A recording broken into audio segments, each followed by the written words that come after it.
Dois pastores e um evangelista falaram: pastor, antes que o senhor fale qualquer coisa, nós temos um problema aqui na igreja. Eu falei: qual é o problema, querido? Nós temos aqui um rapaz aqui que tudo que é culto perturba. No horário do culto fica correndo, virando banco, e ninguém adverte esse rapaz. Nós queremos que o senhor coloque ordem na casa no culto de ensinamento na terça-feira. Falei: tá bom, queridos, e o que vocês querem que eu faça? E 3 obreiros disseram: nós queremos que o senhor mande esse rapaz ficar sentado para ouvir a palavra e chame a atenção dele em público. Eu falei: mas isso daí para mim é mole. Um rapaz está perturbando vocês, deixa para mim. Terminei de pregar na reunião de obreiros, fui para casa. Quando eu cheguei em casa, eu falei para minha esposa, eu falei: meu bem, tem um rapaz aqui que está perturbando os obreiros. E ela falou: o que tu vai fazer? Eu falei: vou advertir ele no culto de ensinamento, vou chamar a atenção dele. E a minha esposa, muito crente, falou: não faça isso não. Uma alma vale mais do que o mundo todo. Em vez de tu advertir em público, procura visitar ele. E tem mais uma coisa, viu? Quem sabe esse rapaz seja mais crente que eles tudo junto. Porque pelo que eu vejo dos cultos aqui, a igreja tudo dá glória a Deus, só os obreiros não abrem a boca. Então quem sabe esse rapaz está fazendo barulho demais, está incomodando a turma. Não advirta ele, vai até onde ele mora. Eu falei: boa ideia. Fui pregar final de semana, segunda-feira, fui na loja de um empresário e falei: onde é que mora o fulano de tal? O empresário falou: pastor, mora na pior favela da cidade. Mora lá na favela da Vila do Cemitério. Nem a polícia entra lá. E se eu fosse o senhor, eu não iria, porque é muito perigoso. Falei: meu amigo, eu fui criado em favela. Eu sou ex-traficante, ex-assaltante. Eu aceitei Jesus dentro de um hospício, depois que tomei uma overdose de droga. E fui condenado pela medicina. Quando eu estava com 38 quilos dentro de uma UTI, uma crente do lado de fora do hospício dobrou o joelho e orou a Deus pela minha vida. Deus usou um louco para falar comigo, e a palavra do louco teve poder, e eu saí de dentro do hospício e virei pregador do evangelho. Não tenho medo de favela, de traficante e nem de favelado. Eu peguei meu carro e fui lá. Até onde o carro foi, eu fui. Até onde o carro não deu conta de ir, fechei o carro e entrei na favela. Pulei algumas valas e eu perguntei para um oleiro da Boca de Fumo: onde é que mora o tal do hermano? E o oleiro disse: não é o Repolho? Falei: não sei se é Repolho ou hermano. Me disseram que é o hermano. Falou: não, quando ele era traficante, ele era o Repolho. Depois que se converteu, virou o hermano. Falei: tá bom. Onde é que ele mora? Último barraco do morro. Lá embaixo, bem na costa do morro. Falei: eu vou lá ver esse doido. Quando eu cheguei lá, tentei abrir a porteira com arame e machuquei os meus dedos. Não consegui abrir a porteira, que era atada com arame, uma porteira de tela. Barraquinho de madeira, querendo cair. E eu peguei e sacudi aquela porteirinha e falei: tem gente em casa? E de dentro do barraco gritaram: quem é? Falei: pastor Sandro Fontoura. E aí gritou lá de dentro: ô maravilha de Deus! Esse cara não é certo não. Quando ele veio e abriu a porta do barraco, ele olhou para mim, levantou as 2 mãos para o céu e começou a glorificar a Deus. Falei: rapaz, não é hora de tu glorificar a Deus, rapaz. É hora de tu abrir esse negócio que eu vim aqui conversar contigo. Ele falou: pastor, eu estou glorificando a Deus, sabe por quê? Eu tenho 3 anos de crente. E nunca ninguém veio me visitar aqui na favela. Nem um crente, nem um irmão. E o senhor chegou na cidade há poucos dias. Eu dobrei meu joelho dentro desse barraco. Eu falei: Deus, se esse homem foi tu que enviou para esta cidade e tu é na vida dele, tu vai trazer ele na porta do meu barraco para orar comigo. E agora o senhor está aqui na frente do meu barraco, é porque Deus me ama e Ele é maravilhoso. É só Deus para fazer uma coisa como essa. Eu falei: abre aí então. Ele veio e abriu. A hora que ele abriu, eu me abaixei e entrei no barraquinho dele. Quando eu entrei no barraquinho dele, eu falei: irmão, é muito rápido que eu tenho que conversar contigo. É bem rápido, tá bom? Ele falou: pastor, só que antes do senhor conversar, eu quero lhe dizer que no meu barraco tem doutrina. Falei: doutrina? Isso é doutrina. Qual é a doutrina do teu barraco? Qualquer pessoa que entra aqui dentro, antes de conversar, tem que orar. Essa é a doutrina. Tá bom? Falei, tá bom. Vamos orar? Eu falei, vamos. Quem que ora? Ele disse, pode ser eu, pastor? Pode, ora então. Ele levantou as duas mãos para o céu e falou, papai. Quando ele falou papai, eu vi que ele tinha intimidade. E quando ele começou a orar, eu arrepiei.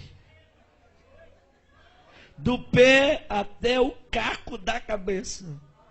E o Espírito Santo veio na minha orelha e falou, ei, abre o teu olho com que tu vai conversar com o irmão, tá? Porque em 3 anos ninguém visitou ele. Mas eu moro com o irmão 24 horas. Eu sou apaixonado pelo irmão. E o irmão é apaixonado por mim. Eu senti Deus no local. Quando ele abriu os olhos, em lágrimas, ele falou, posso lhe mostrar o meu barraquinho? É uma peça e o banheiro dividido com essa cortina. Eu falei, pode. Ele falou, aqui está o fogão a lenha, porque eu não tenho fogão a gás, mas a chapa está brilhando. Puxou a cortina, aqui está minha cama, meu criado mudo. É o tudo que eu tenho. Vem no meu banheirinho. Quando eu cheguei no banheirinho dele, uma janela de madeira de correio, eu puxei a janela. Fiquei olhando o precipício lá embaixo. Quando eu olhei para os meus pés, um buraco entre a madeira, e eu vi que a madeira estava sobre o precipício. Falei, irmão, se quebrar essa madeira eu caio de espinhadeira abaixo. Ele falou, cai, pastor. Eu pulei fora. Falei, tu tá doido? Se o prego aqui quebra a madeira, tu desce de espinhadeira abaixo. Ele falou, é, pastor. Pastor, antes de eu ser crente, eu era que nem o senhor, eu tinha medo da morte. Mas depois que eu me converti, eu não tenho medo de mais nada. Aqui na favela sopra vento, destelha a casa, meu barraquinho está torto, mas nunca caiu. Porque os que confiam no Senhor são como os montes de Sião. Não se abalam, mas permanecem para sempre. Eu falei, tá bom, vamos conversar. Ele falou, pastor, antes de conversar, um testemunho posso? Falei, rápido, fala rápido. Eles dão licença. Abriu a camisa, 3 buracos no peito. Falei, o que foi isso? Troca de tiro com bandido. Levei 3 tiros de 38 na caixa do corpo. E eu não morri, sabe por quê, pastor? Deus tinha um plano com a minha vida. Pastor, olha esse risco no meu rosto. A polícia me levou para o valão do Tega. Deu rajada de metralhadora para acabar com a minha vida. Uma bala riscou meu rosto. E eu não morri, pastor. Porque Deus tinha um plano com a minha vida. Pastor, está vendo esse buraco do lado, do outro lado, no braço? Um homem me atravessou com espeto de fazer churrasco de um lado ao outro do corpo. E eu não morri, porque Deus tinha um plano com a minha vida. Pastor, 26 anos fui condenado de cadeia. Tá bom? Por assalto a banco, por tráfico de droga. Quando eu estava no fundo da cadeia, com 3 anos de detenção, Deus foi e deu um sonho para um servente de pedreiro. E esse servente de pedreiro ouviu a voz de Deus. Deus deu o número da cela, deu o meu nome e aonde eu estava preso. Esse homem foi lá, falou com o diretor do presídio que tinha 5 minutos para entregar uma mensagem para um detento. O diretor liberou, ele gritou no corredor da cela, irmão, eu gritei lá no fundo, tô aqui. Ele parou na frente da cela e diz, nessa noite Deus me visitou. Deus me deu o teu nome, o número da cela, e Deus mandou te dizer que tu não vai pagar 26 anos de cadeia, porque Deus está precisando de alguém lá dentro da igreja dele, só para dar glória a Deus e aleluia, porque o povo que está lá, não quer mais abrir a boca para dar glória a Deus, e Deus vai te arrancar daqui só para tu perturbar lá, tá bom? E eu falei, se Deus me tirar daqui, eu vou morrer dentro da igreja, glorificando e adorando ao nome dele. Quantos aqui acreditam que Deus fala? Digam glória a Deus. Deus foi lá na fronteira com a Argentina, tirou o juiz da cidade e trouxe um juiz, doutor Edson, para a cidade. E o doutor Edson, crente, quando ele vai revisar o processo daqueles que estão presos, ele vê o nome do irmão. E o Espírito Santo vem na orelha do doutor Edson e manda soltar o irmão. E ele chama o irmão e diz: ei, amigo, Deus mandou te tirar do presídio, só com uma condição, para tu morrer dentro da igreja glorificando a Deus. O dia que tu desviar, eu mando te prender. E o irmão falou: pastor, o senhor acha que eu vou desviar? Eu não sou doido. Eu vou morrer no meio dos crentes, adorando e glorificando ao Senhor meu Deus. Quando ele falou isso, ele começou a chorar. E ele falou: me perdoa, pastor, eu estou tão feliz com a sua presença aqui, que eu não sei expressar com as minhas palavras. Eu falei: tá bom, meu filho, fica tranquilo. Ele disse: pastor, pode falar o que o senhor ia falar. Eu falei: não vou falar mais nada. Eu vim para falar, mas não vou falar mais nada não. Eles: fala, pastor. Eu falei: não vou falar não. Eu quero ir embora daqui. Quando eu fui sair na porta, ele me pegou pelo braço e falou: pastor, volta aqui. Eu falei: o que tu quer, rapaz? Na minha casa tem doutrina. Ora quando entra, e antes de sair também tem que orar.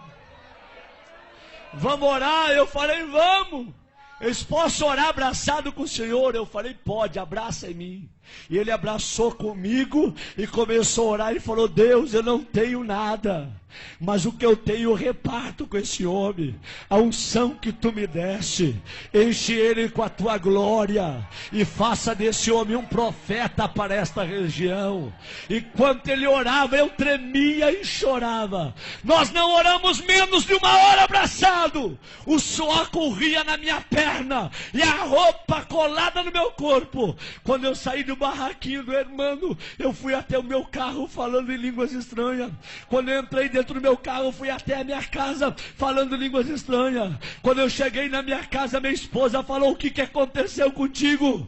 O teu rosto está brilhando. Eu disse: aperta a minha mão e me dá a paz do Senhor, porque hoje eu me converti. Hoje eu virei crente de verdade num barraco de um favelado. Deus gosta de usar gente pequena para confundir quem pensa que é grande. Abre a tua boca nesta noite e manda a glória para cima. Quantos aqui vieram receber poder e unção do Espírito Santo nesta noite aqui, hein?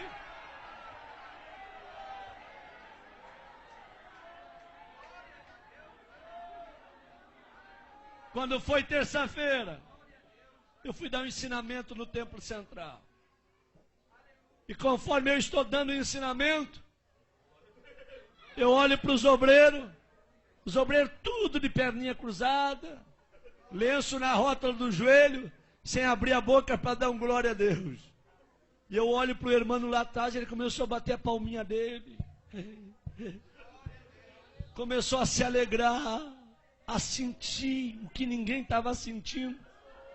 O irmão veio para o corredor da igreja pulando. E eu olhei para trás e os 3 obreiros que mandaram chamar a atenção dele olharam para mim e com os olhos eles disseram tudo. Pega ele agora, manda sentar. Com os olhos eles falavam tudo. Eu fiquei numa guerra entre a igreja, os obreiros e o irmão. Eu falei: Deus, o que eu faço para salvar o irmão? Aí Deus me deu autoridade. Eu falei: irmãos, quem aqui conhece a história desse rapaz que está aí no corredor? Levante a mão. Ninguém levantou a mão. Quem já foi visitar ele, aonde ele mora? Ninguém levantou a mão. Eu falei: em 15 minutos eu vou falar a história desse rapaz para vocês. Quando eu terminei de falar a história do irmão, a igreja tacou para chorar. E eu falei: traz o irmão aqui no púlpito comigo. E os obreiros desçam do altar todos agora. E o irmão abraçou comigo no altar. Eu falei: a partir de hoje, a história desta igreja muda. Vai ser um doido atrás desse púlpito e outro doido no meio de vocês. Mas a partir de hoje eu quero crentes cheios da glória de Deus. Homens cheios do Espírito Santo, que sejam apaixonados por Deus.